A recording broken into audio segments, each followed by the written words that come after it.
আসসালামু আলাইকুম। টপ নিউজে স্বাগতম। জানিয়ে দিচ্ছি এই মুহূর্তে আমাদের হাতে থাকা সর্বশেষ সংবাদ আপডেট। শুরুতেই থাকছে, শেখ হাসিনার আইনজীবী হতে চাইলেন জেডাই খান পান্না, খারিজ করলেন ট্রাইব্যুনাল। এরপরে থাকছে, ধর্মের নামে বিভ্রান্তি ছড়াচ্ছে একটি গোষ্ঠী রিজভী। আরো থাকছে, 35,71,00,000 টাকা ব্যয়ে যুক্তরাষ্ট্র থেকে কেনা হবে 2 জাহাজ। সর্বশেষে থাকছে, প্রত্যক্ষদর্শীদের ভাষ্য, গণপিটুনির সময় আসা পুলিশ মব দেখে ফিরে যায়, পরে এসে নিয়ে যায় লাশ।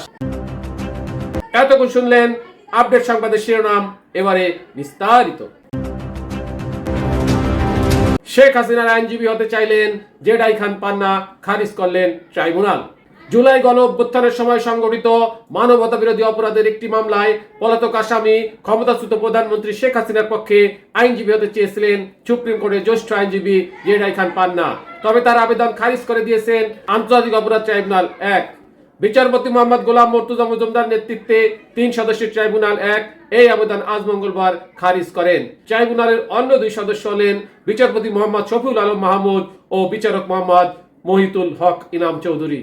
আজকে ট্রাইব্যুনালের বিচার কার্যক্রমের শুরুতে কথা বলেন আইনজীবী নাজনীন নাহার। তিনি বলেন, জ্যেষ্ঠ আইনজীবী জেডাই খান পান্না আজকে এখানে আসতে পারেননি। তিনি শেখ হাসিনার পক্ষে আইনজীবী হিসেবে নিয়োগ পেতে চান।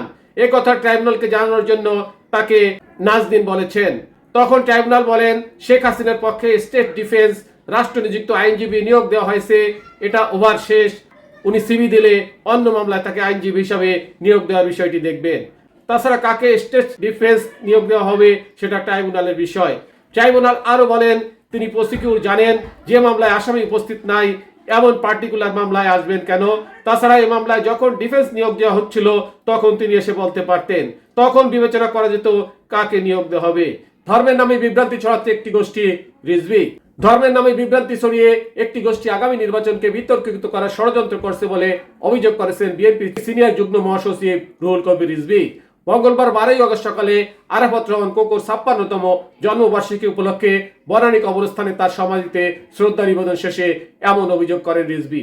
জাতীয় অবাধ ও সুষ্ঠু নির্বাচনের অপেক্ষায় রয়েছে জানিয়ে রিজভী বলেন, নির্বাচনের সময় ঘোষণা করেছেন প্রধান উপদেষ্টা ডক্টর মোহাম্মদ ইউনূস, শিডিউল ঘোষণা করবে নির্বাচন কমিশন, কিন্তু মনে হচ্ছে এই নির্বাচনকে নিয়ে অনেকেই নানাভাবে কূটকৌশলের আশ্রয় নিয়ে ষড়যন্ত্রে লিপ্ত আছে।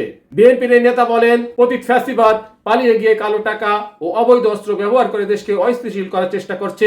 সবচেয়ে বড় জনগণের আদালত, তারা বিচার করবে কারা ফ্যাসিবাদের সহচর হিসাবে কাজ করছে। 35,71,00,000 টাকা ব্যয়ে যুক্তরাষ্ট্র থেকে কেনা হবে 2 জাহাজ। 935,71,56,000 টাকা ব্যয়ে যুক্তরাষ্ট্র থেকে 55,56,000 DW সম্পন্ন 2টি ব্ল্যাঙ্ক ক্যারিয়ার জাহাজ কেনার সিদ্ধান্ত নিয়েছে সরকার। জাহাজ দুটি কেনা হবে হেলেনিক ড্রাই বাল্ক ডেসেঞ্জার LLC থেকে। মঙ্গলবার 12 আগস্ট সচিবালয়ে অর্থ উপদেষ্টা ডক্টর সালাউদ্দিন আহমেদের সভাপতিত্বে অনুষ্ঠিত সরকারি ক্রয় সংক্রান্ত উপদেষ্টা পরিষদ কমিটির বৈঠকে এই জাহাজ কেনার অনুমোদন দেওয়া হয়েছে। বৈঠক সূত্রে জানা গেছে, জাহাজ দুটি প্রতিটি 55,56,000 DW সম্পন্ন বাল্ক ক্যারিয়ার জাহাজ অর্জন প্রকল্পের আওতায় 2টি জাহাজ ও আনুষঙ্গিক সেবা প্রদানের জন্য এক ধাপে 2 খাম দরপত্র পদ্ধতিতে দরপত্র আহ্বান করা হলে 3টি প্রতিষ্ঠান দরপত্র দাখিল করে। এর মধ্যে 2টি প্রস্তাব কারিগরিভাবে রেসপন্সিভ বিবেচিত হয়। প্রত্যক্ষদর্শীদের ভাষ্য, গণপিটুনির সময় আসা পুলিশ মব দেখে ফিরে যায়, পরে এসে নিয়ে যায় লাশ। রংপুরের তারাগঞ্জে রূপলাল দাস ও প্রদীপ লালকে পিটিয়ে হত্যার সময় ঘটনাস্থলে পুলিশ এসেছিল, কিন্তু মবের ভয়ে তাদের উদ্ধার না করে ফিরে যায় পুলিশ।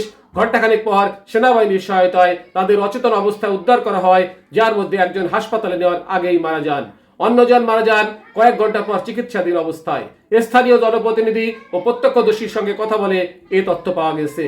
তারাগঞ্জ উপজেলা সয়ার ইউনিয়ন পরিষদের সদস্য আব্দুল হামিদ প্রথম আলোকে বলেন, প্রশাসন কিসের জন্য পুলিশ আসছিল, লোকগুলোকে সেভ করবে না, কিন্তু পুলিশ আসিয়া বহুত লোক দেখিয়া ঘুরিয়া যায়, পুলিশ চাইলে লোক দুটাকে বাঁচাইতে পারত। স্থানীয় লোকদের সঙ্গে কথা বলে জানা গেছে, রূপলাল দাস ও প্রদীপ লালকে যেখানে পিটি হত্যা করা হয়েছে আর 3 কিলোমিটার এলাকার মধ্যে এর আগে 8 দিনে 3টি চুরি ডাকাতি ও এক শিশুকে গলা কেটে হত্যা করে ভ্যান ছিনতাইয়ের ঘটনা ঘটে। ফলে মানুষজন চোর ডাকাতের উপর ক্ষুব্ধ হয়ে ওঠেন। 3রা আগস্ট থেকে চোর ধরতে এলাকাবাসী রাত জেগে পাহারা দেওয়া শুরু করেন। ঘটনাচক্রে যা নির্মম বলি হন রূপলাল ও প্রদীপ। টপ নিউজ এখনকার মতো শেষ করছি। আল্লাহ হাফেজ।